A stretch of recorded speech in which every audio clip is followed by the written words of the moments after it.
The following video discusses how to practice long tones effectively. Ultimately, the goal of this video is to help students improve their tone quality throughout the entire range of their instrument. All teachers talk about how important long tones are to proper tone development, but many students don't understand why.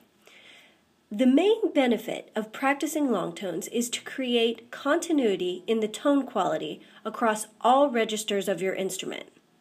Every instrument has notes that are difficult to get a good sound on. For example, for flute players, the high E above the staff is very difficult. It doesn't want to speak properly, and it's hard to get a great tone on it. But by playing long tones, we aim to eliminate those bad or difficult notes. Or rather, we try and figure out a way to make every note on our instrument sound exactly how we intend. By spending around 15 to 20 minutes per day playing long tones, we are better able to focus on all the aspects of good tone. But what are we specifically listening for during these exercises? The following video gives you 2 examples of long tone exercises and what you should be thinking about and listening for while playing them. First, let's begin with the standard long tone exercise. Here we're going to play one note at a time, beginning in the middle part of your range. For flute players, I suggest starting with the A above the staff.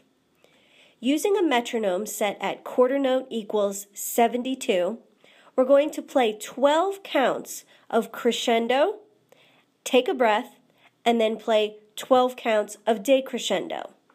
There are several variations of this exercise that you can do. I've suggested first here doing a crescendo and a decrescendo. However, you can also reverse that and do a decrescendo, then a crescendo after the breath. You can also just simply practice sustaining a forte, sustaining a mezzo forte, just a general dynamic. Or you can practice those difficult ones of doing the piano and maintaining a piano dynamic throughout a long tone. The important thing here is that once you decide which variation you're going to practice, you need to perfect it. So you need to look and decide, I'm going to play piano the entire way through this note and try and maintain all of the concepts that we're going to discuss throughout that piano dynamic.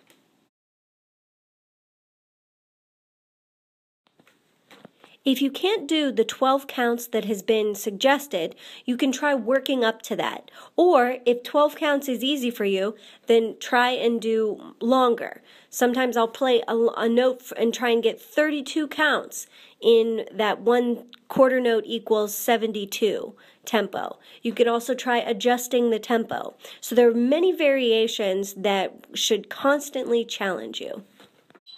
So to begin this long tone exercise, I've already got the metronome going. Now I'm going to begin on that A above the staff, and I'm going to play 12 counts up and 12 counts down of crescendo and then decrescendo. I'm going to start by using non-vibrato, so no extra vibrato in the pitch.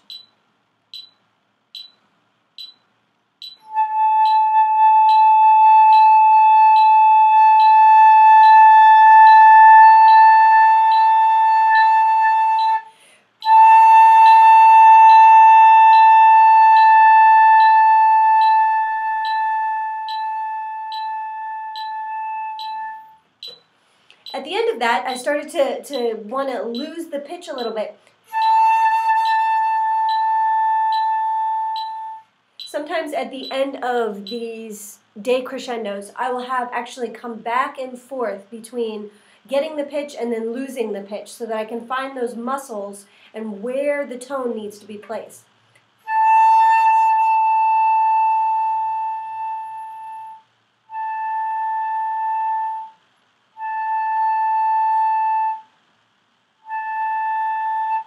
So I lost the tone and then I brought it back several times. This will help you find that perfect taper that you want to get at the end of those decrescendos. We can also practice this exercise with vibrato. Here I'm going to maintain a forte dynamic for as many counts as I possibly can. And we'll put the metronome back on. We'll change up into the high register.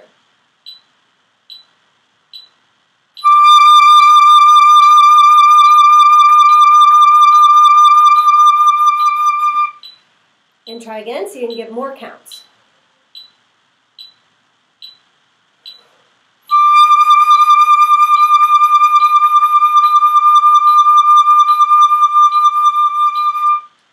It's tricky, and you want to try and expand that every time. It starts to get tiring as you go along, but that's telling you that you're really working hard. If you think about it, at the end of your workout, if you're going and you do 50 push-ups, the first push-up feels great, but maybe number 20 for me would not feel so good, and 50, I just wouldn't even make it. You know, but your muscles feel differently. It's the same when most people practice long tones. They start at a given note and then descend as low as their instrument will go, and then go back to that same note and ascend to the highest possible note. Now, this is the ideal way to practice long tones. However, sometimes we don't have time to get through every single note of the instrument. So instead, I suggest that you practice these going down and then ascending in whole steps instead of half steps. So this way, you're getting to all of the notes just over a 2-day period. So I would practice going A, G, F, E flat, D flat, B, etc., down to the lowest possible note I can play. And then I'd go back to that A above the staff and I'd play A, B, C, etc., etc. But then on the next day, I would take a different pattern. I would start on B flat instead and then go down by the whole steps.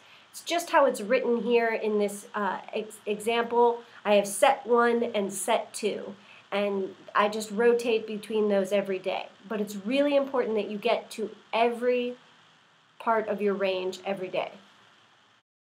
Now, many students who practice long tones often lose concentration halfway through, you become bored, and you're no longer getting the most out of your long tone exercise. So here's a list of things that you can think about. I suggest printing them out. You can send me an email if you want a copy, or just copy them down from this video and actually read them while you're trying to do the long tone. It'll help remind you of the things that you're supposed to be listening for. Check yourself and really hold yourself to the highest of standards in order to get the most out of this exercise.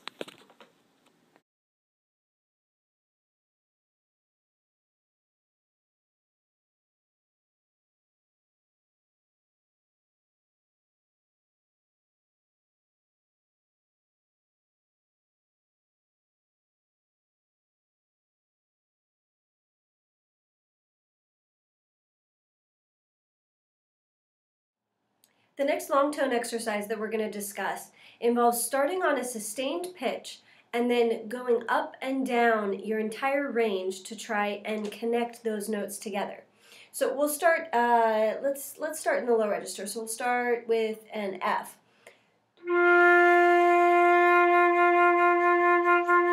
You hold that F out and you find where the best tone is, and then we're going to start ascending chromatically.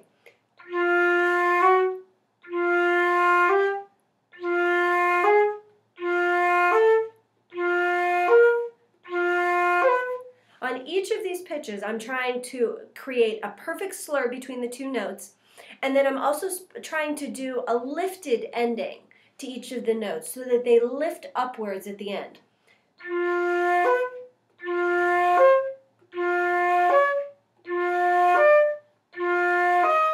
We'll continue upwards. I'm going to skip a little bit.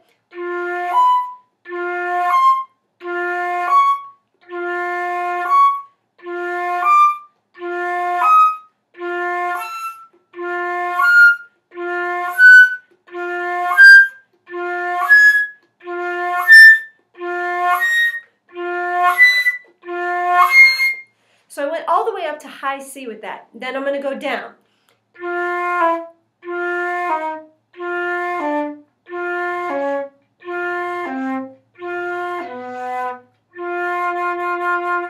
So I slurred from each note ascending, and then I slurred from that same note descending. So F, E flat, F, D, etc.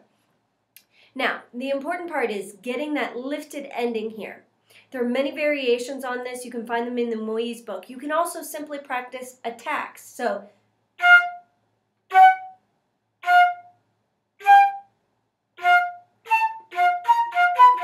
You want to spend a lot of time practicing getting right in the middle of the note right from the beginning so that you're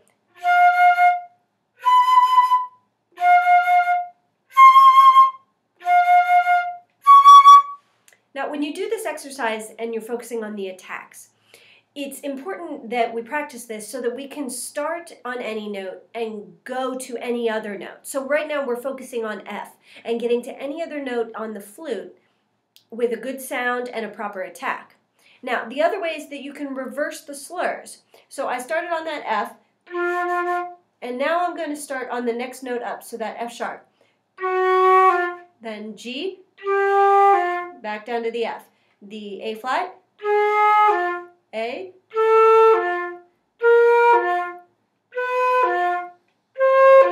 so this is practicing the descending slurs. I'm still always going back to the same pitch of the F, but now I'm working on the downward slur. It gets trickier when you get up higher.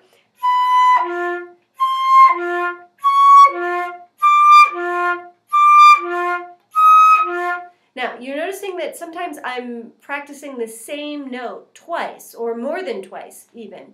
Now, that's because if the note doesn't sound good, if the connection isn't good, if my lips don't feel strong, if I'm not sure of the note, then I do it again, and I make sure that I've got real confidence in all of those pitches. Depending on how much time I have allotted for this exercise, I will try and pick at least 3 notes, one in each of the 3 major ranges of the flute.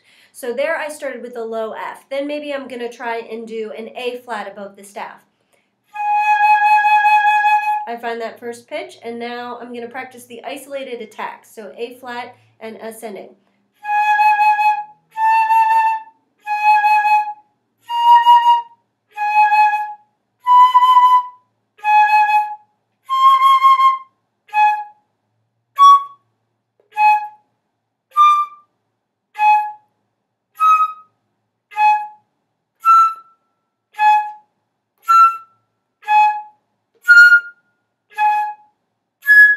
Now, you want to decide how long you're going to play the notes. I played them 2 different ways. You can do those longer attacks, or you can just do the isolated, just one short note, right?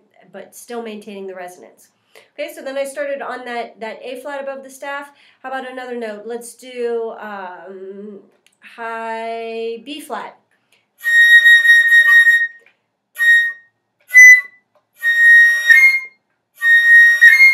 Now descending.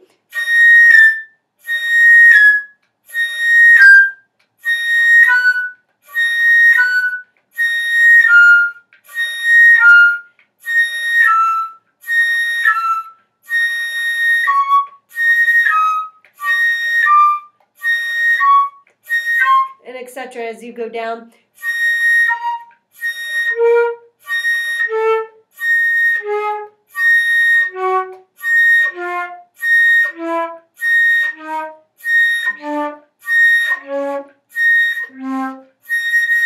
So right there, I ended with high B flat all the way down. I'm trying to slur down to that low C.